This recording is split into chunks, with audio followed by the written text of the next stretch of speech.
Daqui a vez eu vou te mostrar como se faz uma fogueira. Bora! Você tá fazendo com quem a fogueira? Meu avô. E essa madeira é bem pesada, viu?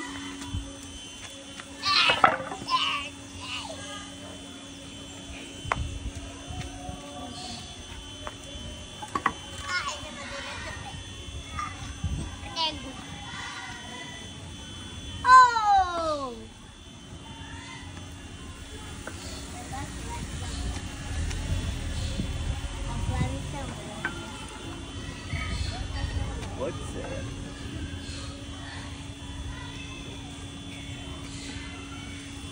Esse de 1 metro.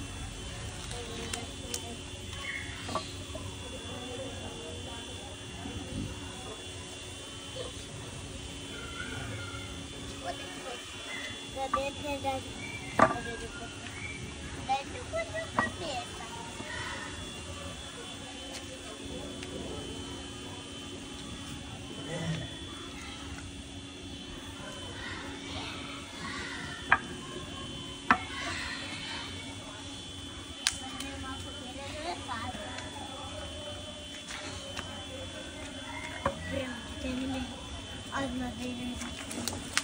Tá achando o que de sua fogueira?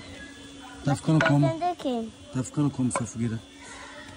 Legal, mas esses troncos são meio assim pra fazer uma fogueira. Ai! Não parece um tronco de ar de cada árvore. Tá envenenado? Ai! Galera, cadê meu avô fogueira de São João? Aí, ó, beleza. Mais tarde vai fazer o que? Soltar muitos? Fogo. Fogozinho.